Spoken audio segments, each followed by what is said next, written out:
Bonjour à tous, bienvenue dans ce War Apéro. Je ne sais pas quel numéro, mais en tout cas, ce qui est sûr aujourd'hui, c'est qu'on s'attaque au Townsend parce qu'il y a eu pas mal de fuites au niveau de leurs règles. Alors, à savoir que les règles, on a évidemment quasiment toute la règle d'armée, on a pas mal d'informations sur les datasheets, mais on est plus sur la règle de datasheet que vraiment les profils d'armes. Et on a les grandes tendances pour plusieurs détachements. Parfois, on a toutes les règles, parfois, on a un petit peu d'optimisation ou de stratagème, mais on n'a pas tout. On a quand même beaucoup d'informations à traiter, donc on va essayer d'être le plus concis possible et on va directement s'attarder euh, à ce qui nous intéresse. Mais je voudrais d'abord vous parler à peu près d'où est-ce que j'ai eu mes informations. Ça vient de la chaîne Tactical Turtles qui a fait une vidéo là-dessus sur les règles. Alors moi je vais la faire en français, lui il l'a fait en anglais. Les informations viennent du site Pastebin, je sais pas comment ça se prononce, je crois que c'est Copy, Bin, je ne sais pas ce que ça veut dire.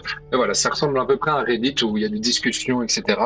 Toutes les informations viennent là. Je vous mets le lien YouTube si vous voulez regarder la vidéo en anglais. Peut-être qu'il fait des interactions ou des commentaires plus intéressants que les miens. Et sinon, moi, je vais vous faire le lien du site si vous voulez préférer lire que suivre la vidéo. Donc voilà. Ce que je peux vous dire par contre, c'est que le leak et les fuites d'informations semblent plutôt fiables. Pourquoi? Parce que le YouTuber en question est un spécialisé entre guillemets rumeurs, donc et il avait fait des rumeurs sur les impressions et les war letters qui étaient les mêmes que ce qu'on avait, donc c'était bon. Il fait aussi, il fait pas que ça, il fait des règles. Il joue sur comment on met des règles qui tournent autour, un peu comme Bjorn fait. Et il fait des base factions, et il prend les meilleures unités ou les meilleures listes pour une faction et voit comment on peut jouer autour. Alors avant d'aller sur tous les changements qu'on va avoir, je tiens à vous dire qu'on n'a pas les points. Le TS semble très équilibré comme on a eu pour le War Lifter, peut-être même un peu plus fort, mais ça on verra plus tard en fonction des coups en points. Donc je pense que le TS n'a pas à avoir peur des changements qu'il va subir. Ce sont certainement des bons changements et vous allez voir qu'il y a beaucoup de choses positives. Alors évidemment, qu'est-ce qui se passe après? Ce sera la règle d'armée, mais avant de parler à la règle d'armée, moi je voulais vous parler des grands changements qu'il va y avoir à ce niveau-là. Il y a pas mal de changements au niveau de la PA. On a par exemple les bolters, normalement, qui devraient repasser en PA-2. On a pas mal de changements sur les portées des armes. Ça, c'est quand même une très bonne nouvelle, dans le sens où il paraît que la portée serait augmentée. Alors, on perd quand même les cultistes, mais on garde le Forfien, le Molorfien, le Defiler et les unités, les variantes, pardon, de Predator. Donc, on conserve pas mal de choses, mais comme toutes les armées du chaos, il fallait s'y attendre. Il n'y a pas de cultistes dans les autres armées, donc c'est normal qu'en Thousand Sun, il n'y ait pas les cultistes, non, enfin, que les cultistes s'en vont. Alors, il paraît que les points du MFN, mais attention, c'est un peu à prendre par des pincettes parce qu'on doit déjà avoir le MFM. Bon, ceux qui ne savent pas, disons que c'est le document qui va rassembler tous les points de chaque faction, qui est assez renouvelé à chaque sortie de codex parce que les points de codex ne sont pas bons. Ici, on va s'attarder évidemment, enfin, on s'attarder sur le Thousand Sun, mais à voir si les points du MFM vont apparaître en même temps que la DG, le War Letter, Thousand Sun et les Space Wolf en même temps pour que tout le monde ait les points au même moment, ou alors il va falloir qu'il y en ait deux. En tout cas, de ce que les rumeurs disent, il y a entre 10 et 20% qui ont été diminués par rapport dans le codex. Donc normalement, il y a quand même une sacrée diminution en points, parce qu'évidemment, le Thousand Sun ne se jouera pas plus du tout de la même manière. On va s'attarder enfin à la règle d'armée. Alors, on passe maintenant, on perd les points de cavale, on passe par un mécanisme de rituel. Comment ça va fonctionner? N'importe quel sticker va pouvoir lancer des rituels. Je préfère vous parler d'abord des règles en général, puis je vais vous parler des effets parce que ce sera plus facile à visualiser. Donc n'importe quel sticker peut faire un rituel, que ce soit personnage ou pas. Un rituel peut être tenté plusieurs fois jusqu'à sa réussite. Une fois que c'est réussi, il pourra plus être utilisé jusqu'au tour suivant. Donc tout se fait à votre phase de commandement. Vous allez voir qu'il y aura 4 rituels à faire. Vous pourrez les tester et si vous y arrivez, tant mieux. Si vous n'y arrivez pas, vous pouvez tester avec un autre personnage. Il va savoir que les rituels peuvent se tenter à 2d6. Vous allez voir qu'il est possible de lancer à 3d6, mais ça a des répercussions. Chaque sort a donc 2 seuils de charge. Donc vous allez voir qu'il y a le normal, il y a un effet normal, et si vous voulez tenter un warp charge, vous allez avoir des bonus plus forts. Mais là, évidemment, le jet de réussite est plus compliqué, mais en vrai, ça va être assez facile. Alors, en cas de double ou de triple, ça en fait, c'est la répartie, enfin c'est le malus, disons. Si vous faites un double ou un triple, le psycheur va subir des 3 blessures mortelles. À savoir qu'évidemment que si vous lancez 3d6, si vous faites un double avec 3d6, ça marche aussi, en fonction du nombre de dés. Et tous les rituels ont une portée de 24 pouces et va nécessiter une ligne de vue. Alors maintenant, quels sont ces rituels? Vous allez avoir accès à 4 rituels, le Doom Ball comme on avait avant, même si les effets sont différents, le Temporal Shores, le Oath, les Twist of Fate, enfin, on pourrait le traduire par Doom Ball, je ne sais pas comment le traduire, éclair exterminateur, le mouvement temporel, le serment et le changement de foi.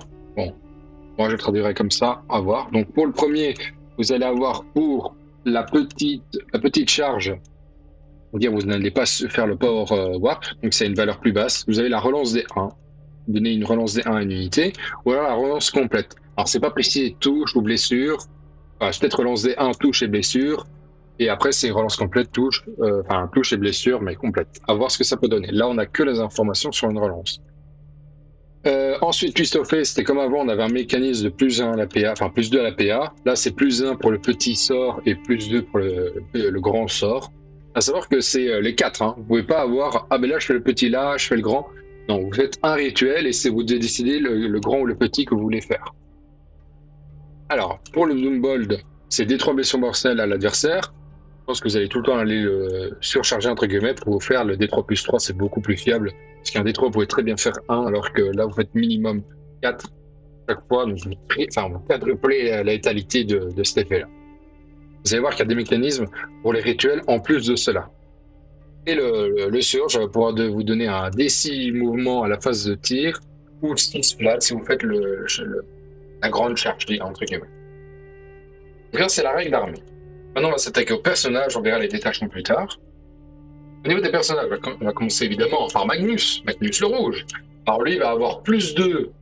Alors c'est test psychique, mais c'est pour faire les rituels. Globalement, après, il y a peut-être des mécanismes de qu'est-ce que c'est un test psychique. Moi, je revois ce qui est mis dans le LIX, dans la fuite d'informations. Donc peut-être qu'il y aura un mécanisme de test psychique, peu importe ce que ça veut dire. Et pour moi, ce que ça veut dire, c'est qu'il aura plus 2 pour les rituels. Et par contre, lui, il pourra tenter 2 rituels. Un psycheur ne peut en tenter qu'un seul à la fois. Là, lui, il pourra en tenter 2. Alors, il y a quand même quelques différences sur son profil.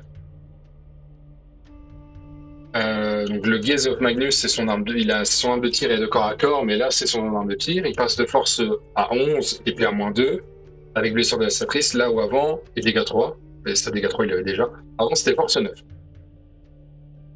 Son arme de tir secondaire, elle passe de force 6 elle était de force 5, elle passe à force 6 en ignorant le cover, en quand même PA-1, dégâts 2. Et son profil de mêlée, apparemment, est identique et pour le sud passe dégâts 2. À savoir que toutes ces auras et toutes ces règles apparemment ont changé. On ne sait pas lesquelles ont changé, mais apparemment tout change. Donc, vous aurez peut-être plus du tout le mécanisme de reroll ou de plus un touch, plus un bless avec les armes psychiques qui bénéficient à lui-même. Ils sont toujours en 2-2. Peut-être que ça aussi, ça va disparaître. C'est sûr que ça va disparaître. Enfin, ou alors ce sera peut-être des mécanismes de relance, mais apparemment toutes les auras seraient différentes. Alors pour Harryman, il paraît que le profil ne change pas. Donc, quand je dis profil, c'est le niveau de l'endurance, le mouvement, etc. On ne sait pas s'il va avoir 2 datasheets. Je rappelle qu'il peut jouer à pied pour le moment et sur son disque. Peut-être qu'il n'aura plus du tout ça. Il a quand même plus 1 pour les rituels. Et il permet de faire un redéploiement de 3 unités au début de la bataille. Il sera certainement beaucoup moins cher qu'actuellement parce qu'il y a pas mal de mécanismes où il pouvait faire un double Doombolt très facilement et améliorer. Je crois que c'est plus un touche il donne. Non, plus un bless à l'unité qui mène. Bon. Il a l'air de plus avoir ces règles-là. Par contre, il a les mêmes armes de tir, de cac, même endurance. Et il devrait passer mouvement 6 comme les rubriques, on va le voir plus tard. Alors, le test d'Unsung Sorcerer, alors bon, je pense qu'il ne sera pas très joué, mais par contre, là où Magnus, peut-être, il ne sera pas obligatoire, parce que le plus 2 rituel, vu que tous les sorciers peuvent le faire, il ne sera peut-être pas obligatoire. Et Harryman, je pense qu'il sera un peu plus joué que Magnus, parce que le redéploiement pour 3 unités, ça reste quand même très fort. Il n'y a même pas de restriction de savoir si c'est psycho ou pas, c'est 3 unités flat. Enfin, c'est 3 unités de zone 5. Alors, le sorcier plus classique, maintenant, il est assez similaire au Seigneur du Chaos. Il va avoir 6 attaques au tir, PA-1 dégâts 1, tout soutenu 3, et une fois par bataille, il va pouvoir s'énerver entre guillemets. Il va soit choisir ça au corps à corps ou au tir, il va avoir plus 3 attaques, Le plus 3 en force, mais il reste dégâts 1. Est-ce que ce sera vraiment intéressant? Je suis pas sûr. C'est vrai qu'il a aussi une capacité supplémentaire qu'il va donner à l'unité qu'il lead, mais ça, on sait pas c'est laquelle. Parce que pour le moment, on peut vous dire, c'est pas foufou, mais il faut bien comprendre que les coûts en points vont baisser et que votre nouvelle règle d'armée, elle permet quand même pas mal de choses. C'est beaucoup plus fiable et ça reste quand même sympathique. Et vous allez voir qu'il y a des mécanismes quand même pour un peu en abuser. Alors, pour les héros exaltés, donc ceux qui sont sur disque, bah, ils permettent toujours de ramener une unité gardien qui était garde du corps, hein, donc souvent ça va être des rubriques qui va permettre les relever. Apparemment, le reste du profil ne change pas. Peut-être que ça, c'est un peu moins intéressant d'avoir ce changement-là. C'est vrai que maintenant, il n'y a plus de points de cabale. Vous n'êtes plus vraiment, disons, obligé de jouer les sorciers parce que dans vos rubriques ou dans vos Terminators, parce qu'en général, c'est sûr, il y a un personnage qui sera capable de faire lui aussi les rituels. Alors, le prince démon, j'ai mis les deux ensemble. Le prince démon ailé, il aura une frappe en profondeur à 6. Il pourra charger, apparemment. Mais il aurait un. Comment dire, il doit sacrifier un bonus par rapport à la charge. Peut-être qu'il pourra charger, mais il n'aura pas le fight first, ce qui serait quand même très bizarre, mais bon. Voilà. Et je ne sais pas comment ça va fonctionner, parce que par exemple, on a des chevaux dans Death Guard qui peuvent faire à 6. Si une unité ennemie est infectée, ils vont pouvoir se mettre à 6 pouces et charger derrière sans malus. Lui, ils peuvent juste frapper à 6. Mais il y aurait une perte. Il y aura peut-être une règle de bonus de charge qui va perdre, à voir ce que ça donne. On a le prince démon à pied. Alors, il dit le bonus de charge. Est-ce qu'on parle du bonus de charge dans le sens c'est le fight first, ou alors est-ce qu'il a une vraie règle à lui propre que quand il fait un mouvement de charge, il a ça, mais s'il a 6, il n'a pas ce bonus-là. Alors, le prince démon à pied, par contre, lui, il garde son aura autour de moins 1 touche au tir. Pour lui, ses unités amis. Je crois que c'est que les unités infanterie, par contre. Il accorde un bonus de lancement rituel. C'est pas précisé si c'est plus 1 ou si c'est une reroll de dés. Et il garde aussi la règle non opérative si l'unité a mis infanterie un trop plus autour de lui. Alors, concernant le reste, on n'a pas toutes les informations. Vous allez voir qu'on a quelques infanteries, mais on n'a pas tous les véhicules non plus. Par exemple, les rubriques, ils passent en mouvement 6, avant c'était seulement 5.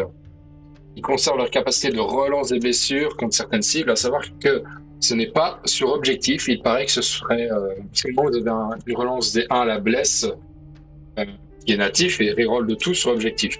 Maintenant, ce serait reroll de bless tout court contre les unités non psycheurs ou sans invulnérable. À savoir que c'est les conditions, c'est-à-dire si l'adversaire a une invulnérable mais n'est pas psycheur, ça ne marchera pas. Il faut qu'il soit psycheur ou et qu'il n'y ait pas une invulnérable. Ça a l'air de fonctionner comme ça, je suis pas sûr à 100%, donc dites-vous que normalement vous aurez très très souvent la reroll des blessures, sans de grandes difficultés. Alors l'icône des flammes ne donne plus que de la pénétration, enfin le bonus de pénétration, mais elle va devenir un New York Cover. Voilà, est-ce que ça a vraiment un bonus? Je ne sais pas. Par exemple, sur les lance-flammes, c'était quand même bien d'avoir le plus 1 PA parce que vous avez déjà une New York Cover à la base. Parce que ça oblige un peu, enfin oblige. Est-ce que ça a un intérêt plutôt de jouer autre chose que les lance-flammes? Est-ce que les reroll des blesses a été un peu modifié? À voir combien ça coûte et sur les niveaux de l'armement, qu'est-ce qui change au final? Alors on a les Zangor qui sont, eux, Battle Line, je rappelle, les rubriques aussi, mais du coup ils sont comme OC2. Ils gagnent un mouvement scout de 6, qui est très bien. Et en plus de ça, s'ils ne sont pas apportés en engagement à la fin du tour adverse, en tout cas s'il n'y a pas d'unité ennemie à 9 pouces 2, c'est pas vraiment apporté en engagement, s'il n'y a pas d'unité ennemie à 9 pouces 2, ils vont pouvoir repartir en réserve. Ils n'ont pas la frappe en profondeur, mais bon, ça reste quand même pas mal de se dire j'ai une battle line de 2 OC qui peut repartir en réserve. Voilà, ça peut quand même être bien dans pas mal de circonstances pour faire du secondaire ou juste annuler des objectifs. Mais après, c'est peut-être beaucoup de ressources de dire je peux faire un rapid ingress, je vais bouger, j'ai beaucoup d'OC, je vais le mettre sur le jeu adverse, je vais le bloquer. Mais bon, ils ont quand même un mécanisme comme ça de scout, donc vous protégez contre les armées de corps à corps. C'est quand même pas mal de gaillards. Et s'il y a le personnage qui les lead, ils ont le feel no pain. Enfin, actuellement, dans les ligues, c'est pas indiqué. Au niveau du personnage du Zangor, c'est pas indiqué. Mais si ils conservent ce mécanisme-là, ça peut être sympa.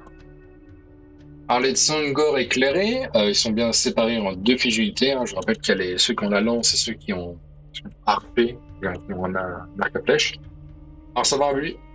Pour les lanciers, on n'a que le mécanisme de s'ils chargent, ils vont mettre des blessures mortelles. Les archers vont avoir un mécanisme de surge move, donc de ce qu'il a l'air de comprendre, c'est une unité qui va rentrer dans ces 9. Ils vont pouvoir bouger derrière. Mais on ne sait pas si c'est un mouvement normal ou si c'est un D6 ou si c'est un mouvement 6 flat ou si c'est une autre valeur. Alors on ne sait pas. Un scarabée occulte, on n'a qu'un comme information. Parce que le reste du profil, on n'a pas du tout d'infos. Peut-être que ça va changer. On n'a que comme information que le lance-missile Hellfire possède la règle Blast maintenant. Ça peut être bien sur les packs avec plusieurs unités. Juste pour rappel, le Hellfire pour le moment, il va peut-être changer. C'est 2 tirs, touche à 3, force 10, en permanent 2, dégâts 3. Alors, on a les nouveaux robots qui sont apparus. Petit aparté, moi je les trouve extrêmement moches. Peut-être que la peinture joue beaucoup. Mais ayant vu de dos les unités, je les trouve également très laides. Je trouve que c'est pas du tout rendre honneur à la gamme Thousand Sun. Déjà, s'ils avaient fait la taille d'un Arminger, j'aurais été plus content. Me dire, ok, je suis pas hyper fan du design, mais au moins ils ont la taille d'un beau pépère. Là où c'est pas du tout le cas, actuellement. Donc je ne sais pas pourquoi, je ne comprends pas du tout ce choix de la part de GW comme design, donc je suis un peu... quelque peu triste, mais bon, parce que je regarde les robots de Horus Heresy, ils sont tellement plus beaux. Mais c'est pas grave. En tout cas, ces robots, on a beaucoup d'informations. Ils ont un lance-flamme lourd, ils ont un Melta-gun de force 10, et à la règle Melta évidemment, ou ils auront le choix de mettre ça en griffe, et ils auront sur leur règle le lance-missile Hellfire qu'on a vu tantôt pour le Terminator. Alors en capacité, ça touche à 4, c'est infiltration, c'est 4 PV endurant 6, ça va à 3, c'est inaméliorable à 5. C'est une bonne synergie, je trouve, avec le redéploiement d'Ariman, parce que c'est quand même des sacrés beaux châssis. Et en plus de tout ça, excusez-moi, j'ai eu un appel, donc je suis en plein record et j'ai un appel, c'est terrible. Par contre, ce que je trouve pas mal, c'est qu'ils sont pas si chers. Vous voyez que c'est 80 points pour 2 et 160 pour 4. Alors c'est quand même pour 4. C'est 16 PV endurance 6 avec une invulnérable. Ce n'est pas rien, et surtout qu'ils ont quand même un Melta qui peut faire très mal assez vite. Mais ce qui est leur règle assez cool, en plus de tout ça, ils ont un Overwatch gratuit. Est-ce que ce sera sur du 5 ? Peut-être. Est-ce que ce sera sur du 2 ? On verra bien ce que ça va, mais ça a quand même une intervention héroïque gratuite, donc ça a quand même tendance de se dire peut-être qu'on fera un pack corps à corps et un pack plus de tir, comme ça il y en a un qui va bénéficier de l'Overwatch et l'autre il va plutôt être là pour protéger les autres unités avec l'intervention. Ça peut être quand même assez casse-pied dans les lignes. Je pense que c'est quand même une bonne unité pour le compoint. Alors pourquoi je vous donne le compoint ici ? Parce que c'est la nouvelle unité et ce serait apparemment un compoint assez fiable et on n'avait pas de compoint avant. Donc, peut-être que ça va changer évidemment, mais vu c'est la première fois qu'ils apparaissent, leur compoint devrait être plus ou moins correct par rapport à la réalité. Alors maintenant le Rhino, ce sera le seul véhicule qu'on a comme formation, hein, c'est le dernier détaché, d'après on n'a plus trop d'infos. Bon, il paraît qu'il a, ça j'y crois à moitié parce que ça veut dire qu'il faudrait rajouter une tourelle. Pourquoi ? Parce qu'apparemment il fonctionnerait comme un Razorback. Il serait équipé d'une tourelle et ce serait pas juste un transport. Il aurait le transport plus une tourelle. Bah, ça veut dire que vos Rhino, il faudrait rajouter quelque chose par-dessus pour montrer qu'il a une arme de tir. Donc ça, je dois avouer que j'ai un petit doute là-dessus. Peut-être que ça se joue comme ça, mais moi, ça me paraît un peu bizarre. Par contre, il a quand même un buff de synergie. Il va tirer sur une unité et l'unité... Alors, c'est juste parce que là, je ne sais pas si l'unité a désembarqué, parce que c'est pas précisé. C'était une unité embarquée, excusez-moi. Donc, en fait, le Rhino, c'est comme le Rhino DG, sauf que là où le Rhino DG a donné la free roll des blesses sur la même unité que le Rhino a tiré dessus, le Rhino TS, lui, va donner un plus un touche, plus un blessé pour les armes psychiques. Bon, Ça, je dois avouer, je suis à moitié convaincu là-dessus, même si ça peut être pas mal de dire, bah, vous avez quand même plus un touche, plus un bless contre les... comment? Contre l'unité que vous allez... peut-être corps à corps, pour moi, ça marche aussi. Mais bon, après, c'est un texte psychique, c'est pas du feu de Dieu. Alors, au niveau des détachements véhicules, alors tous les véhicules, ils peuvent. Donc, ça, c'est la règle, ça va tourner autour des véhicules. Mais leur règle, c'est qu'ils vont avoir une relance de dés de 1, une fois par phase. C'est pas précisé si c'est touche, blessure, save ou dégâts.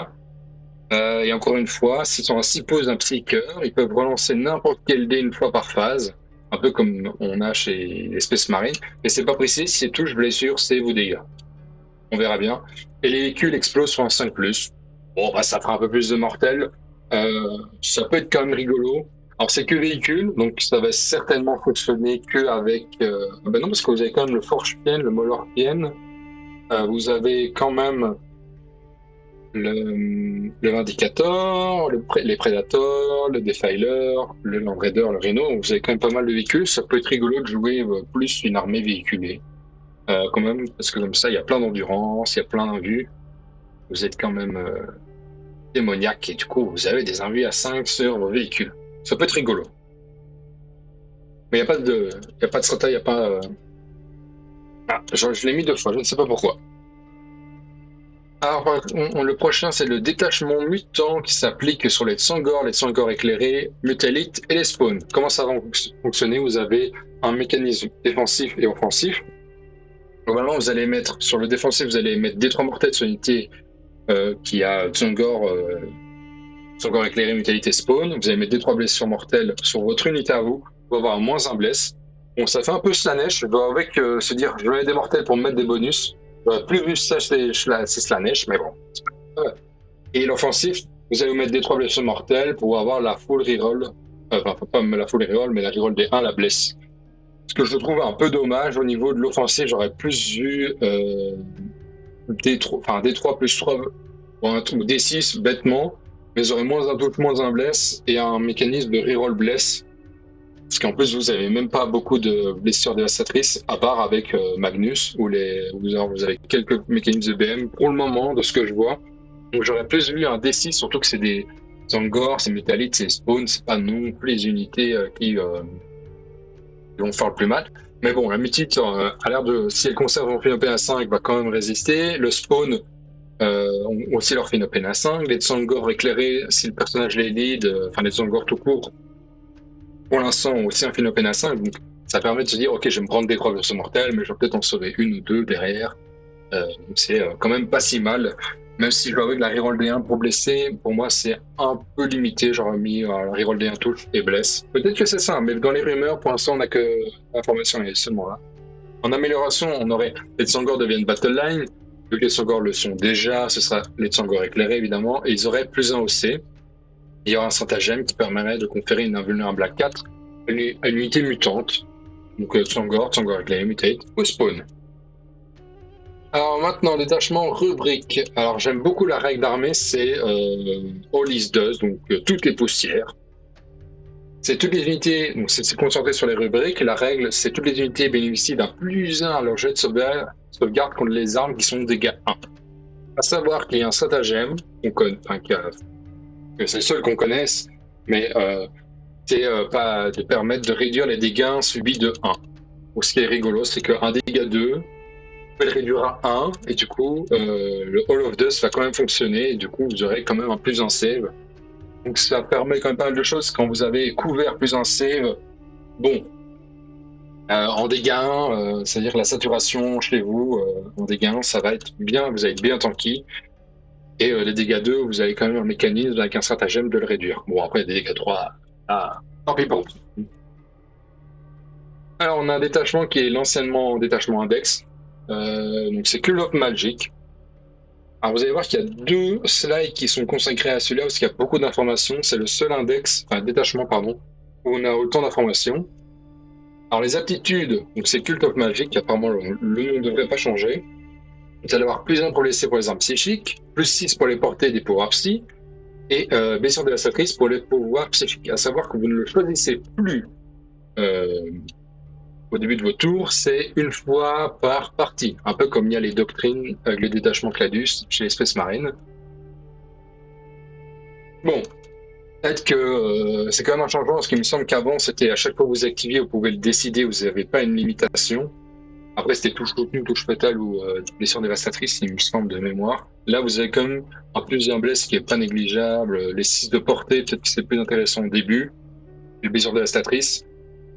Avec les rubriques marines, avec leur mécanisme de reroll, c'est quand même sympa.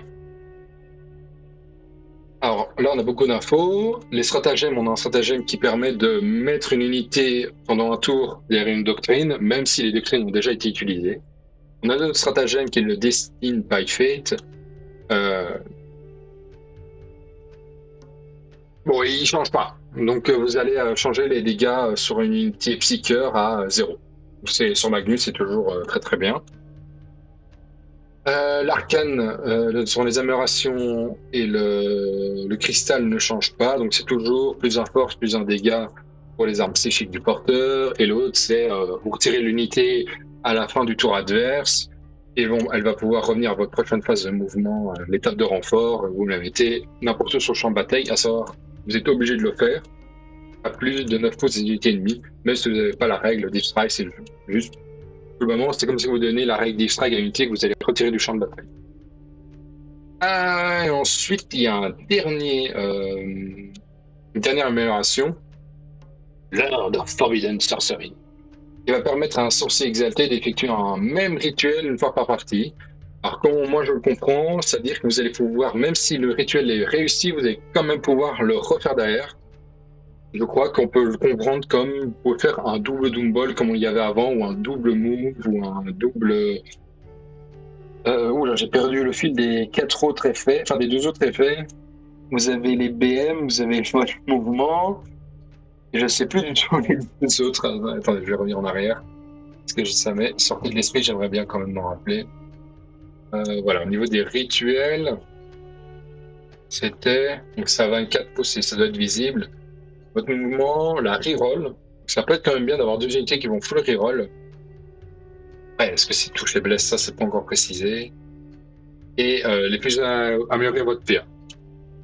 Bon, je pense que vous allez plutôt se faire ça sur les Doom Bolt ou la reroll. Alors si vous avez vraiment besoin, ce sera le double move qui sera intéressant. Voilà, c'était juste pour moi revenir là-dessus. Et enfin, le détachement démon. Bon, la seule information, c'est qu'apparemment les démons, c'est pas précisé personnage, mais pour moi, ça devrait être personnage. Voilà, ce serait les démons alliés peuvent lancer les sorts comme s'ils étaient des sorciers TS par rapport à la règle d'armée. Pour les rituels. Bon, c'est mis sort rituel. Dans la fuite, c'est pas précisé entre sort et rituel, c'est juste dit comme ça. Parce qu'il y a peut-être des distinctions, mais pour moi, il fait pas de distinction. Il met ça dans le même tas. Bon, voilà. C'est pas terrible comme détachement. Si je dois faire un retour global, n'ayant pas les coups en point, je trouve qu'il y a quand même une petite baisse au niveau de la létalité, mais vu qu'il va y avoir une baisse en coups en point, vous allez avoir beaucoup plus d'unités sur table. Donc ça change beaucoup. Je trouve qu'au niveau des changements majeurs, Magnus est plus fort qu'avant, même s'il aura plus un touche et plus un bless. Moi, je dis plus fort parce qu'au niveau de son tir, il a une amélioration. Au niveau de son corps à corps, il a une amélioration. Et à savoir qu'il sera certainement l'un des... le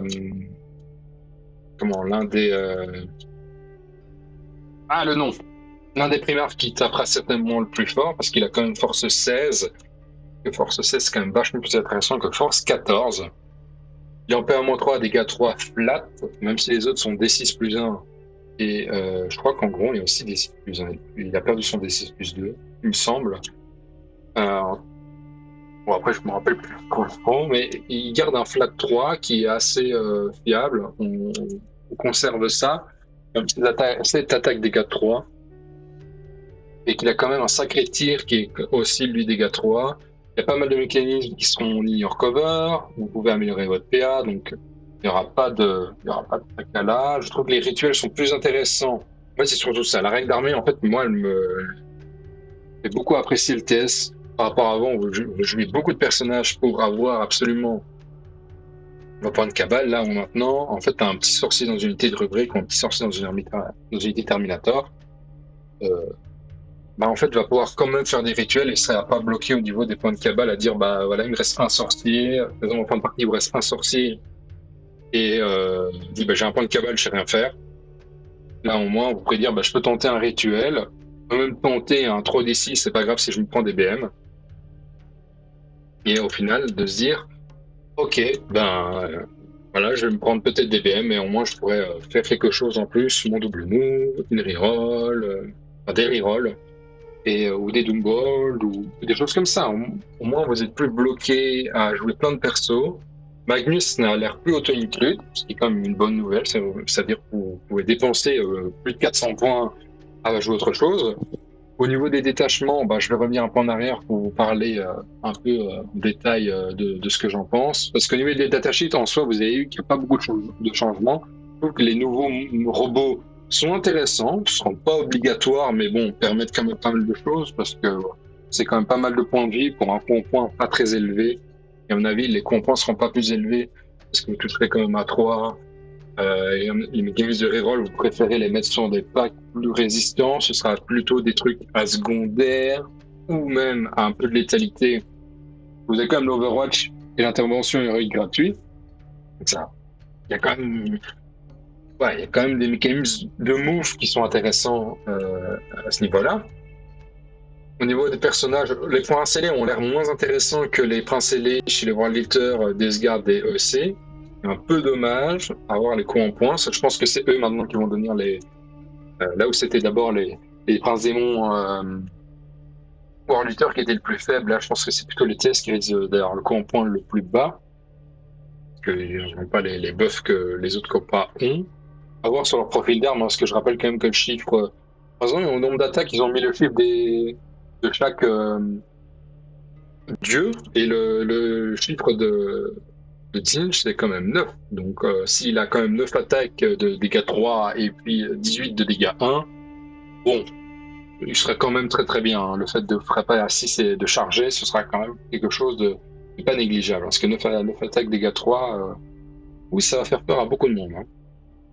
Mais bon, au-delà de ça, le détachement véhiculé, il est quand même rigolo à voir si c'est des full reroll de ce qu'on veut, en tout cas touche, prix, bless, save, etc.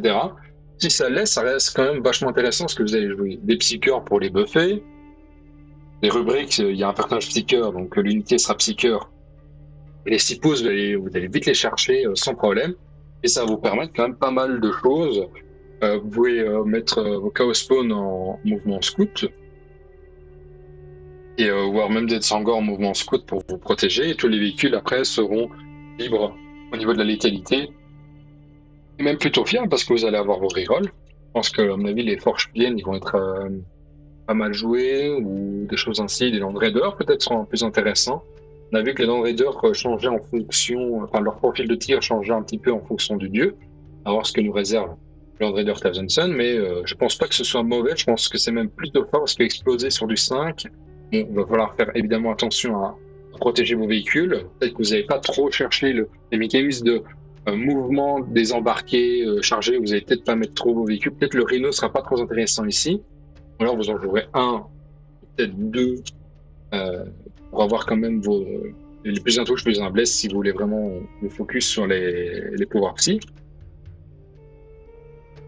Moi, je pense que c'est plus un détachement que vous allez jouer vos véhicules. Je pense vraiment que c'est le Fortune et le Motherfing que vous allez les mettre en avant. Ils vont charger, ils vont tuer des trucs parce qu'ils auront leur mécanisme de reroll, vous le mettez à portée de vos psycheurs. Donc ils vont quand même être assez fiables. Et puis, une fois que l'adversaire les aura tués, il y a quand même une chance sur 3 de vous faire des 3 blessures mortelles à tout ce qui est à 6-2. Ils ont quand même des gros socles en général, une belle empreinte. Donc vous allez faire des BM de manière assez fiable autour d'eux. Je pense que c'est comme ça qu'il va falloir l'interpréter. Ça va être un peu des unités satellites qui vont, vous allez envoyer bénéficier en des rerolls, puis ils vont péter. Je pense que c'est comme ça. Il y aura peut-être même un stratagème qui vous permet d'exploser automatiquement. Et sur un Land Raider, faire des blessures mortelles, ça va faire assez mal. Vous allez tirer, vous chargez, vous faites un tank shot. Il va crever au tour suivant, mais après vous faites j'explose automatiquement, j'ai fait mes BM, et en fait il aura fait le travail comme ça. Donc véhiculer, intéressant, voir ce qu'il y a en stratagème et amélioration. Détachement, bah c'est encore le détachement véhiculé. Je sais pas pourquoi j'ai mis deux slides. Le mutant est assez rigolo.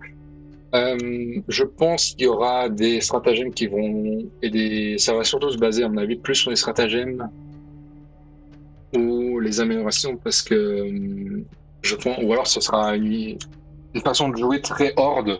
Vous allez mettre plein de Tsangor, vous allez leur mettre des 3 blessures mortelles, ça va en tuer un ou deux. Et après, ils auront moins un bless. Ce sera beaucoup de PV avec un moins un bless. Peut-être que c'est comme ça qu'il faut l'interpréter. Je trouve ça plutôt bien que vraiment la reroll des 1 la bless pour s'abîmer. Je trouve ça un peu moins bon. Et je trouve qu'au niveau de l'ADN, on est un peu loin du Thousand Sun. Bon, celui-là m'excite moins pour le moment, mais je pense qu'en fonction de ce qu'on va avoir au niveau des datasheets et au niveau des stratagèmes plus que les améliorations, on va voir ce que ça peut donner parce que je trouve que les Mutalites, on aurait peut-être envie de jouer 3 Mutalites, mais sans Magnus cette fois-ci. On peut-être full Zangor avec 3 Mutalites. Là, on peut se dire, ouais, 3 Mutalites en moins un bless, sont quand même endurance 10 avec un Philopine derrière. Ils ont une avus 5, donc ils sont quand même en 5-5. Ça reste quand même costaud avec un moins un bless. Je pense que c'est ça qui peut être intéressant. Ça permet aussi de contracter, enfin de contrecarrer des plans où vous allez chercher des plus en bless avec des longs sous le serment ou des stratagèmes. Ça reste quand même pas mal fort. Ou là, apparemment, c'est même pas force au-dessus de endurance, c'est juste moins un bless natif. Donc, je pense vraiment que c'est très très bien. Sert de marcher au tir et au corps à corps. Je pense que vous allez plutôt sacrifier des points de vie pour vous rendre plus endurant.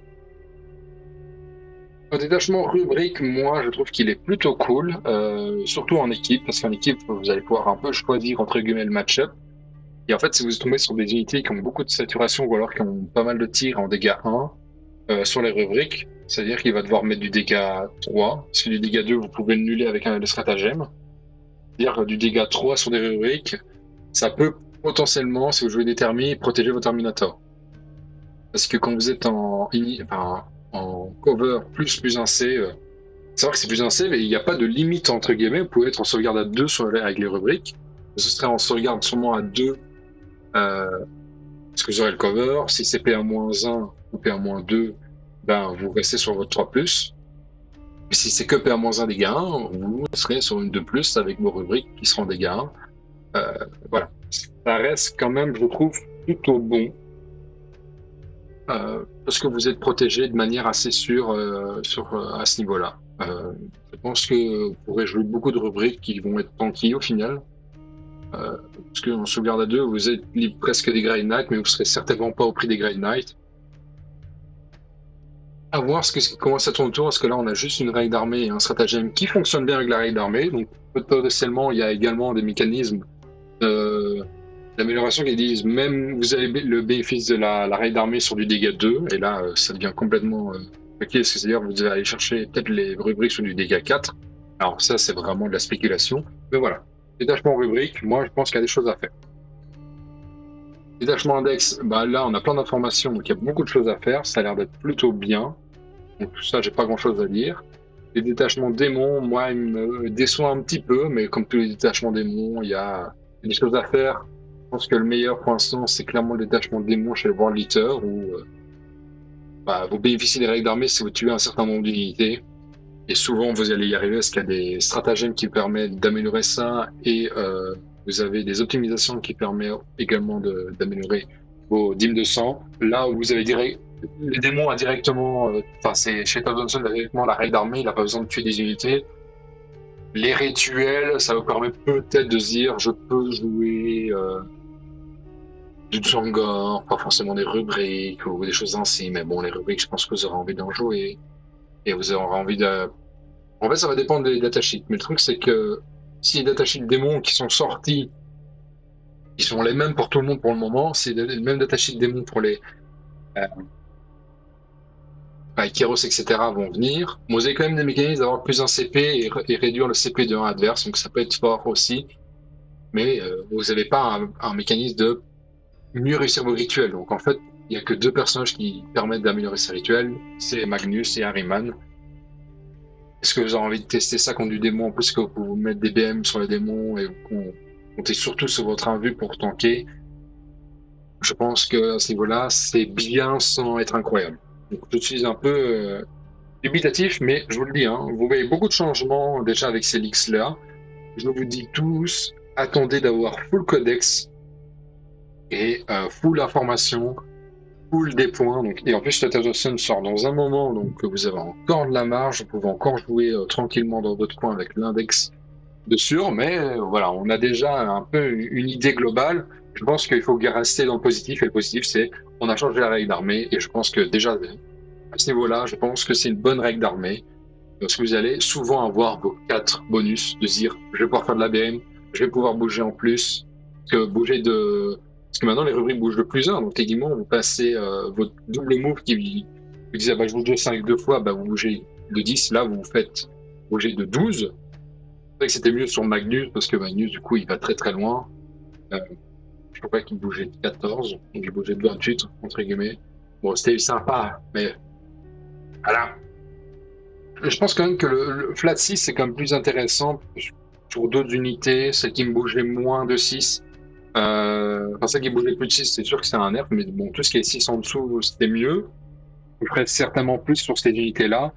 Vous avez quand même l'augmentation de la PA, vous avez quand même pas mal d'ignore cover. Enfin, je rappelle que maintenant, Magnus, il est quand même en ignore cover en PA-2 dégâts 3. Vous pouvez améliorer à PA-3, voire PA-4. Hein, il est passé en force 11 en plus. Donc Magnus, il est quand même maintenant vachement effrayant de dire bah, je suis potentiellement moins 4, ignore cover, plat 3 endurant force 11. Et à savoir, je crois que au niveau des rituels, vos bonus peuvent s'accumuler. Donc lui, il pourrait aussi avoir bénéfice des full rerolls. Donc vous pouvez donner votre plus PA- plus les rerolls. Bon, bah, D6 plus 3 tirs, sinon bah, ce sera 7 tirs à 2 plus reroll, à blesse sur 20 à 3, je pense que vous allez chercher ou à 4, vous allez chercher les véhiculés qui sont endurance 10, 11, et en fait, vous dites, bah voilà, je perds à moins 4 sauvegarde à 3 et perds moins dégâts 3, et ils sont souvent sur une sauvegarde à 3, les véhicules qui sont endurance 10, 11, euh, s'il n'y a pas d'un but en face, bah, ça tombe assez vite, et au final, vous faites vos trous assez certainement, moins que l'ADG, mais vous allez coûter beaucoup moins que l'ADG, donc vous allez faire potentiellement assez mal parce que vous avez beaucoup de mécanismes de reroll vous aussi. Alors en plus, on a vu que ça, hein, mais pour le moment, vous avez littéralement une règle d'armée qui vous permet d'avoir un full reroll sur une unité et vous avez les rubriques qui ont déjà une reroll des blesses. Euh, en fonction des personnages et de tous les bonus qu'on va avoir au fur et à mesure du temps, ce sera quelque chose de très intéressant. Donc voilà, moi je reste sur le positif, une règle d'armée qui a changé et qui a l'air d'être beaucoup mieux qu'avant parce que ça ne vous oblige pas à jouer deux personnages, et en plus, ça ne vous oblige pas non plus à jouer Magnus ou Harryman, même si Harryman, je pense que le redéploiement, ça va être souvent auto-include, parce que je pense qu'un redéploiement chez les Thousand Sun, ça va être pas mal, notamment sur les Zangor qui vont avoir un mouvement scout, vous pourrez les mettre ailleurs, ils auront un mouvement scout ailleurs pour vous protéger, soit un flanc, soit un autre. Donc je pense que clairement, le Thousand Sun a un avenir, bon, pour le moment incertain, mais positif. Voilà. Je vous dis à la prochaine. Ciao.